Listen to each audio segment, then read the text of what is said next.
अस्सलाम वालेकुम everyone and welcome back to BM educates. ये बेसिकली 8 6 10 का पार्ट 2 है और आज जो है वो हम यूनिट 6 से स्टार्ट कर रहे हैं विच इज़ मॉरल डेवलपमेंट। अच्छा जी, मॉरल डेवलपमेंट में हम बात करते हैं मोरालिटी की। मोरालिटी आपकी दो तीन चीज़ों के इर्द गिर्द रिवॉल्व करती है जिसमें आपके बिलीव्स होते हैं, बिहेवियर्स होते हैं, ठीक है, मॉरल वैल्यूज़ बेसिस, ठीक है, जहाँ से बेसिकली आपकी परवरिश की गई और जो बिलीव्स आप अपनी ज़िंदगी में साथ लेके चलते हैं, ठीक है। जैसे फॉर एग्जांपल ऑनेस्टी का फैक्टर आपके अंदर कितना है, आर यू बायस्ड और आर यू फेयर, ठीक है। तो ये चीज़ें जो है वो आपके मॉरल ग्राउंड्स मतलब मॉरल डेवलपमेंट में आती हैं। अच्छा जी, उसके बाद हम मॉरल कॉम्पोनेंट्स के बारे में अगर बात करें तो कोई स्कॉलर थे शेफर, ठीक है, 1993 में उन्होंने कहा कि 3 मॉरल कॉम्पोनेंट्स मतलब मॉरल डेवलपमेंट के 3 एलिमेंट्स हैं जो मॉरल कॉम्पोनेंट्स कहलाते हैं, ठीक है। पहला है cognitive component, second is emotional and third is behaviour component. Cognitive मतलब इंटेलेक्चुअल या माइंड से रिलेटेड जो चीज़ें हैं वो आपका कॉग्निटिव कॉम्पोनेंट्स में आ जाती हैं। इमोशनल में आपका हर बंदा जो है उसकी एक सेंसिटिव साइड होती है, इमोशनल साइड होती है, ठीक है।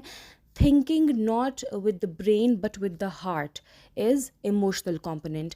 Third is behavioural component. Behaviour में मतलब आपका जो बिहेवियर है टुवर्ड्स द सोसाइटी और towards the community, towards the people, society और इन्वायरमेंट अराउंड यू, वो आपका बिहेवियरल कॉम्पोनेंट में आ जाता है। बात है जी फैक्टर्स अफेक्टिंग मॉरल डेवलपमेंट, मतलब आपकी जो मोरालिटी है उसकी जो प्रोग्रेस डेवलपमेंट है उसको कौन से फैक्टर्स अफेक्ट करते हैं।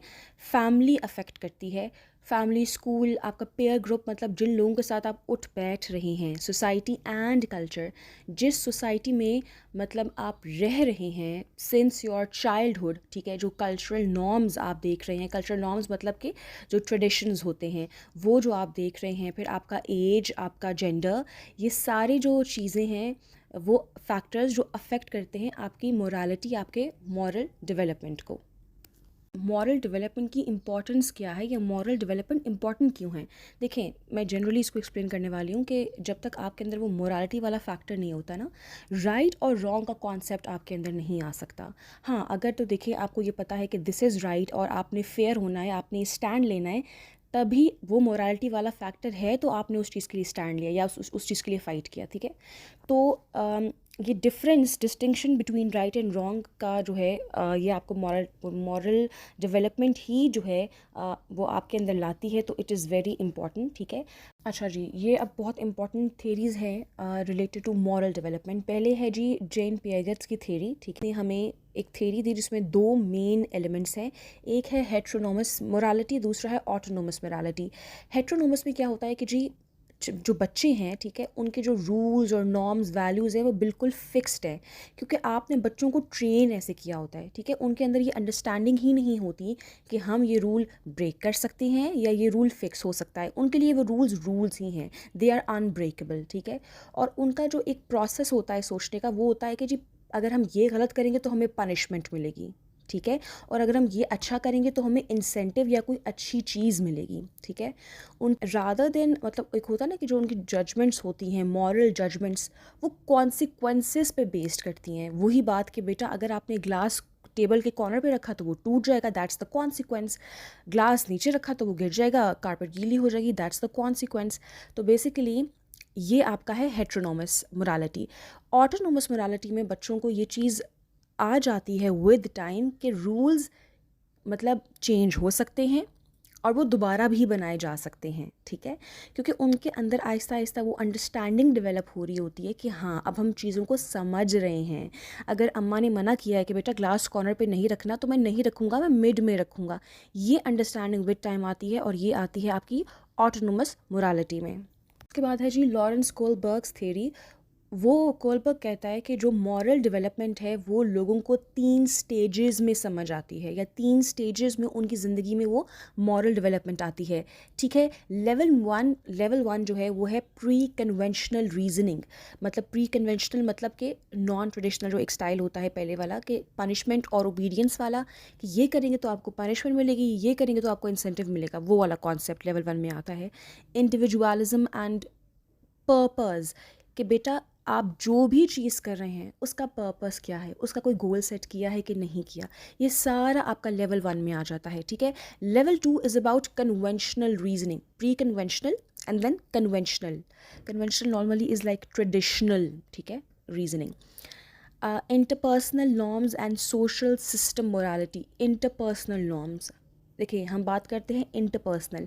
इंट्रा होता है विद इन और इंटर होता है जब विदाउट, ठीक है ना। आप जब किसी के साथ आउटर ऑफ योर इन्वायरमेंट आप किसी के साथ कम्युनिकेट करते हैं, तो जो आपकी सोसाइटी नॉर्म्स शेयर कर रही है वो आपका कन्वेंशनल रीजनिंग में आ जाता है, ठीक है। Level 3 is about post conventional reasoning. Pre पहले, पोस्ट मीन्स बाद में। आपके जो एक कम्युनिटी है, फॉर एग्जांपल क्रिश्चियंस की एक कम्युनिटी है, मुस्लिम्स की एक कम्युनिटी है, तो वो राइट्स वर्सेस एक इंडिविजुअल का राइट, जैसे मेरा एक right versus Muslim community rights, ठीक है। फिर उसके बाद है कि यूनिवर्सल एथिकल प्रिंसिपल्स, कि जिस दुनिया में आप रह रहे हैं, ठीक है, एथिकल मतलब एथिक्स और मोरालिटी साइड बाय साइड चलते हैं। हम कहते हैं ना कि यार चलो एथिकल बिहेवियर ही दिखा देता, मतलब कि मॉरल ग्राउंड्स के ऊपर कर्टसी में आप जो बिहेवियर या मैनर्स दिखाते हैं, जो प्रिंसिपल सेट करते हैं, वो यूनिवर्सल एथिकल प्रिंसिपल्स होते हैं, जो आपका लेवल 3 में आता है। मॉरल कैरेक्टरिस्टिक्स ऑफ लर्नर्स, जो इंडिविजुअल्स हैं, जो चीज़ें सीख रहे हैं, जो लर्नर्स हैं, जो स्टूडेंट्स हैं, उनके अंदर मॉरल कैरेक्टरिस्टिक्स क्या होनी चाहिए। पहला तो है कि वो एक एम्पथी और सिंपथी वाला जो फैक्टर है कि बीइंग काइंड, बेटा आप दूसरों की प्रॉब्लम को समझें और उसके लिए सोल्यूशन तलाश करें, ये एक बड़ा मेन कैरेक्टरिस्टिक है, ठीक है। प्रॉब्लम सॉल्विंग है। मेरिट मतलब बायस्ड होना बिल्कुल एक अच्छा कैरेक्टरिस्टिक नहीं है। So you have to be fair, you have to be just, मतलब आपने जस्टिस शो करना होता है, ठीक है। इक्वालिटी के ऊपर आप काम करते हैं, आपके लिए चीज़ें ब्लैक एंड वाइट हो जाती हैं कि either it's wrong or it's right, there is no middle way, ठीक है। तो ये कुछ इंपॉर्टेंट कैरेक्टरिस्टिक्स हैं। अच्छा, अब हम ऐसी कौन सी क्लासरूम या एज अ टीचर हम कौन सी एक्टिविटीज़ रख सकते हैं ताकि हम बच्चों को बता सकें या उनके अंदर मोरालिटी का फैक्टर डेवलप कर सकें। हम रोल प्ले कर सकते हैं, हम स्टोरी टेलिंग कर सकते हैं, हम असेंबली प्रेजेंटेशंस कंडक्ट करवा सकते हैं। रीडिंग एंड लर्निंग का जो एक पूरा वीक प्रोसेस होता है, जैसे कि आज ये बच्चा रीड करेगा और दूसरे बच्चे सुनेंगे, ठीक है, रीड अलाउड वाला जो एक फैक्टर है, ठीक है। लर्निंग एंड सिंगिंग सॉन्ग्स, मतलब ऐसे सॉन्ग्स बनाएं, खुद से बनाएं, create your own song and then sing it aloud, write a poem on morality and then share it with your class fellows. इस तरह की एक्टिविटीज़ हम रख सकते हैं या हम कंडक्ट करवा सकते हैं। अच्छा जी, उसके बाद हम बात करते हैं यूनिट 7 की, which is about language development. अब देखिए, language is the way you communicate, ठीक है। सिंपल वर्ड्स में, लैंग्वेज में आपके ग्रामर रूल्स भी हैं, आपके सिंबल्स, जेस्चर्स, पोस्चर्स भी हैं, वर्बल कम्युनिकेशन भी है, ये सब आपका लैंग्वेज में है। क्योंकि साइन लैंग्वेज भी तो होती है ना, सिर्फ बोलना वाला लैंग्वेज नहीं होती, बिकॉज जो लोग बोल नहीं सकते they use a sign language, तो जेस्चर्स और पोस्चर्स आपके उसमें आ जाते हैं। So language generally is a way to communicate what you feel and what you want to talk about। अच्छा, उसके बाद हम ना लैंग्वेज डेवलपमेंट में 2 टाइप्स पढ़ते हैं, which is referential and one is expressive. Referential में बेसिकली जो बच्चा है, इट स्टार्ट्स विद 1 वर्ड्स या ब्रेक ऑफ वर्ड्स। जैसे अगर वो मामा कहना चाह रहा है तो इट वुड लाइक बी माँ, ठीक है। तो वो एक वर्ड या तो बहुत मुश्किल से कन्वे कर पाएगा या उसका भी ब्रेक इवन करेगा, ठीक है। That is referential language development. Expressive language development is like any sound or anything that a kid is watching, उसको देख के मे बी वो बैबल करे, लाइक कॉपी करने की कोशिश करे, और कोई पर्टिकुलर रिदम, आपने कभी देखा होगा कि बच्चे रिदम जो है वो बहुत जल्दी पिक करते हैं, तो मे बी वो कोई रिदम पकड़ के अपनी स्पीच को उस तरह से कन्वे करना चाह रहा हो। That is expressive language development. के बाद थेरीज़ जो है लैंग्वेज डेवलपमेंट की, एक है कि the learning perspective. First is कि बच्चा जो भी देखता है, सुनता है, वो उसको कॉपी करता है। That is the learning perspective. What a child sees and what they start to copy that, ठीक है। Second is the nativist perspective.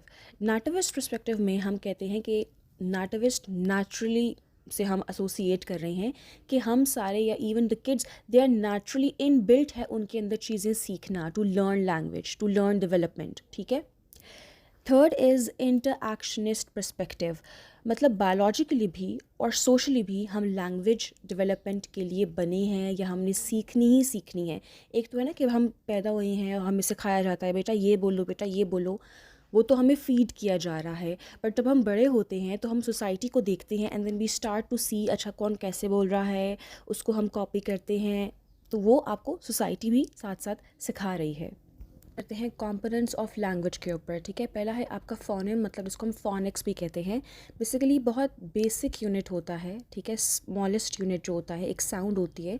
हम एग्जांपल देते हैं जैसे आपका वर्ड्स चेंज भी हो सकते हैं, जैसे हैट और कैट सिमिलर हैं, ठीक है, साउंड में, but the hat H and the cat C, उससे जो जो है फॉर्म्स हैं ये दोनों एच एंड सी, उसने वर्ड्स के मीनिंग चेंज कर दिए, right. Hat is a hat and cat is a animal, सही। फोनोलॉजी इज़ एसोसिएटेड विद जो पहला है फोनिक्स वाला, ठीक है। कैसे कि ये साउंड सिस्टम है एक एक लैंग्वेज का, फोनोलॉजी। जैसे कि हम साउंड्स देते हैं बच्चों की कि हैट ह एच की साउंड, कैट का जो क है सी की साउंड, वो आपका फोनोलॉजी के अंदर आता है।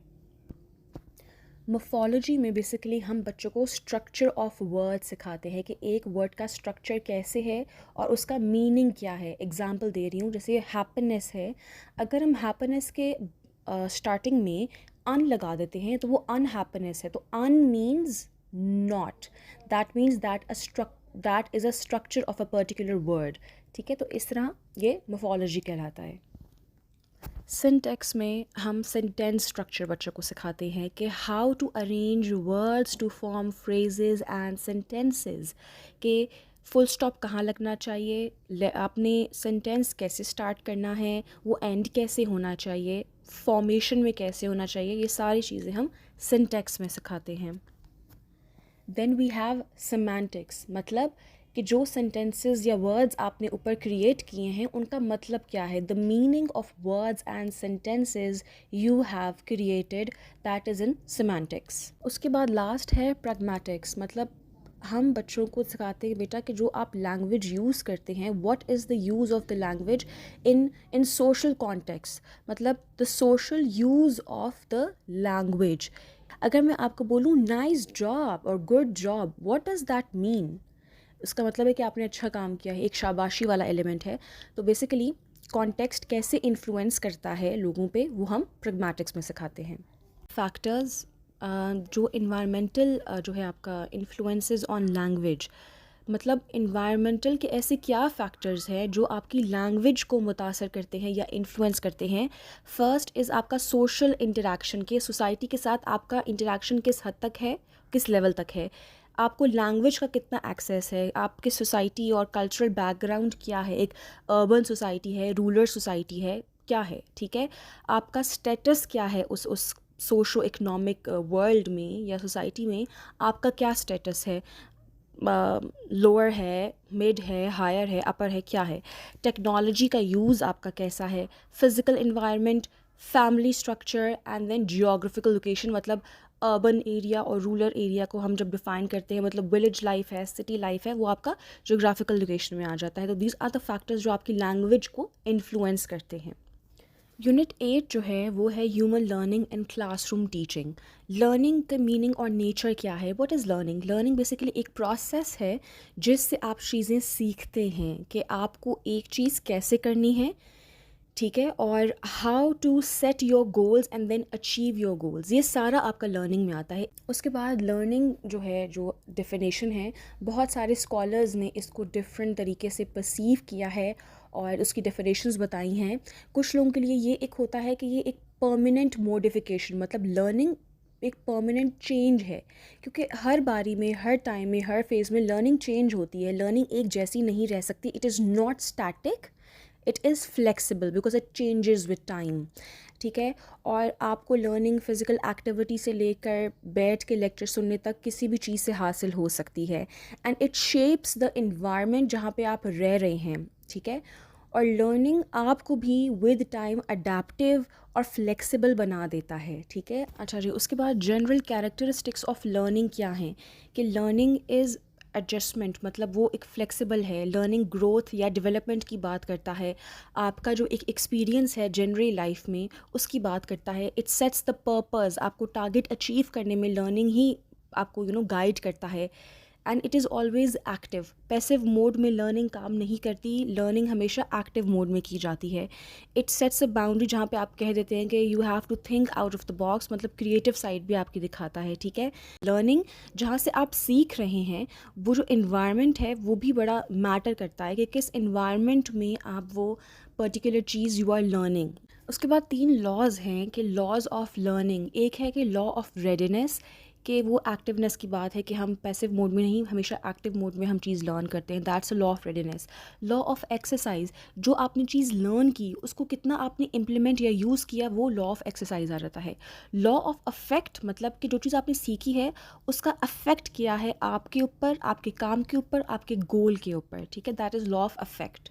Are jumping towards the theories of learning as modification of behavior. एक होता है उसमें theory behaviorism और दूसरा है cognitive theories. behaviorism में देखिए आपका behavior की बात हो रही है, आपके interaction की बात हो रही है towards the society and the environment, कि आपने उस society से क्या सीखा और आप वापस क्या दे रहे हो, और कैसा उस सोसाइटी मतलब लर्निंग का जो प्रोसेस है आपके ऊपर किस तरह अफेक्ट किया, आइदर इट्स बैड और गुड, एंड देन आपने उसके बाद कैसे आउटपुट दिया, ठीक है, दैट्स द बिहेवियरिज्म।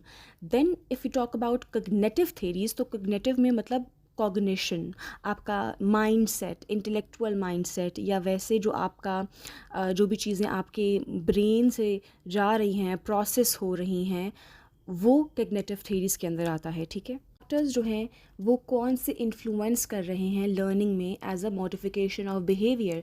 3 बहुत इंपॉर्टेंट फैक्टर्स हैं, मोटिवेशन, फीडबैक एंड एनवायरनमेंट। कौन सी चीज़ें आपको ज़िंदगी में मोटिवेट कर रही हैं या आपको ड्राइव कर रही हैं कि आपने वो चीज़ अचीव करनी ही करनी है, ठीक है। फीडबैक, कि आप जब भी कुछ करते हैं तो वो क्या गुड और बैड आपको फीडबैक आ रहा है to your performance, on your performance. Then the environment, जो सोशल आपके जो फैक्टर्स हैं, जो आपके इर्द गिर्द हैं, आपकी सोसाइटी है, उनका क्या इन्फ्लुएंस है आपके ऊपर, इन्वायरमेंट में वो चीज़ आ जाती है। अच्छा, कंडीशंस ऑफ लर्निंग, मतलब कि learning depends upon a number of factors. आप जब चीज़ सीख रहे हो तो वो किन फैक्टर्स पे इन्फ्लुएंस कर रही है या डिपेंड कर रही है, वो है जी मोटिवेशन, ऑफ कोर्स आपकी अपनी डिज़ायर, प्रेजेंटेशन, के आप चीज़ों को कैसे प्रेजेंट करना चाह रहे हो। लेवल ऑफ इंटेलिजेंस, कि आप किस हद तक इंटेलिजेंट हो, मतलब फॉर एग्जांपल अगर आप एक स्ट्रगलिंग स्टूडेंट हो तो क्या आपने सिर्फ मैट्रिक तक पढ़ना है या कॉलेज जाना है।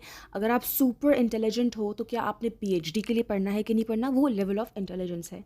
आपका एकेडमिक एटमॉस्फेयर जहाँ पे आप पढ़ रहे हैं, either it's a very educated environment, जिसको कहते हो आप लिटरेट इन्वायरमेंट है, या बस नॉर्मल है। अफेक्टिव मेथड्स ऑफ टीचिंग, जो पढ़ा रहे हैं क्या वो मेथड्स यूज़ कर रहे हैं, ट्रेनिंग्स यूज़ कर रहे हैं। री जो भी सीखा, जैसे हम होमवर्क देते हैं ना, उसी तरह री टास्क्स होते हैं कि क्या बच्चों के कॉन्सेप्ट्स जो हैं, जो स्कूल में पढ़ाया है, वो घर जाके उनको क्लियर हैं कि नहीं है, ठीक है। And practice, of course practice makes everyone perfect. So ये आपके कुछ इंपॉर्टेंट फैक्टर्स हैं। इमिटेशन, देखिए इमिटेशन इन लर्निंग में हम क्या करते हैं कि imitation means to copy someone, to imitate someone. अब वो डिलिब्रेट होती है, मतलब कुछ जो आप जानबूझ के करते हो, इमिटेट करते हो, कॉपी करते हो, और एक होता है कि आप अनकॉन्शियसली या अनइंटेंशनली किसी को कॉपी कर रहे होते हो, ठीक है। आपको पता नहीं चल रहा होता, बट आप किसी को बहुत देख रहे हो या बहुत सुन रहे हो, तो ना चाहते हुए भी कि उसका स्टाइल आपके अंदर आ जाता है, वो अनकॉन्शियसली होता है, ठीक है। मैकडोगल्स ने कहा कि भाई they are 3 types of imitation, वही कि एक सिंपैथेटिक मतलब अनकॉन्शियसली इमिटेशन होती है, एक डेलिबरेटली मतलब जानबूझ के कॉन्शियसली इमिटेट किया जाता है, एक होता है आइडियोमोटर, मतलब आपका कोई आइडियल है and you are trying to copy the gestures and the postures of the person, वो आपका आइडियोमोटर इमिटेशन होता है, ठीक है। लॉज ऑफ इमिटेशन में क्या होता है कि इमिटेशन जो है ना, that grows from higher to lower, ठीक है, मतलब असेंडिंग ऑर्डर है कि बड़े से छोटा, so from higher to lower, urban to rural and rich to poor, ठीक है। All the aspects of imitation are borrowed, मतलब कोई भी चीज़ आपकी नेचुरल नहीं होती, आप सिर्फ कॉपी करते हैं इमिटेशन जो है, ठीक है। और ये बहुत ज़ोर से या जल्दी चेंज होती है, रैपिडली चेंज होती है, ग्रो होती है, और वो हमेशा it goes from internal to external. अच्छा, उसके बाद हम बात करते हैं cognitive theories of learning. So दो हमारे स्कॉलर्स हैं, वर्दमर और कोहलर। वर्दमर ने कहा कि जो परसेप्शन है, हम किसी भी चीज़ को जब जनरली परसीव करते हैं या समझते हैं, वो डिफरेंट है हमेशा उसके आउटकम से। फॉर एग्ज़ाम्पल, हमने जनरली एक चीज़ को परसीव किया कि वो अच्छी है, लेकिन जब उसका वो आउटकम निकला, रिज़ल्ट निकला, तो वो अच्छी नहीं साबित हुई, ठीक है। और उसने ये भी कहा कि जो लर्निंग है वो हमेशा एक्टिव मोड में की जाती है, because it's a active process. किसी भी ऑर्गेनाइजेशन या स्ट्रक्चर के लिए लर्निंग एक एक्टिव प्रोसेस है और उसको हम एक्टिव मोड में ही परफॉर्म करते हैं। उसके बरअक्स वर्सेस कोहलर कहता है कि जो प्रॉब्लम सॉल्विंग है, ठीक है, insightful problem solving is possible by reconstructing the problem. मतलब अगर कोई प्रॉब्लम आ गई है तो उसका हल ये है कि आप उसको बिट्स एंड पीसेस में ब्रेक करें, उसको रिकन्स्ट्रक्ट करें, ताकि वो सॉल्व होने में हमें आसानी हो, ठीक है। और जो लर्निंग है वो एक होता है ना कि इट्स अ, हम कहते हैं इट्स अ ग्रेजुअल प्रोसेस। वो कहते हैं ग्रेजुअल प्रोसेस नहीं है, ये एक सडन इमीडिएट प्रोसेस है कि जो कि फ़ौरन से हो जाता है, ठीक है। क्योंकि वो लर्निंग की एक हिस्ट्री होती है, पास्ट एक्सपीरियंसेस होते हैं जिससे लर्निंग बनती है, और ताकि पास्ट एक्सपीरियंसेस, और हम कहते हैं ना कि learning is a very gradual slow process. वो कहते हैं कि it's not a gradual slow process, learning is a sudden process, वो इमीडिएट प्रोसेस है, क्योंकि लर्निंग आपके पास्ट एक्सपीरियंसेस से बनती है, आपकी हिस्ट्री से बनती है, और वही आपकी करंट नॉलेज के साथ एसोसिएट होके एक न्यू लर्निंग बन जाती है।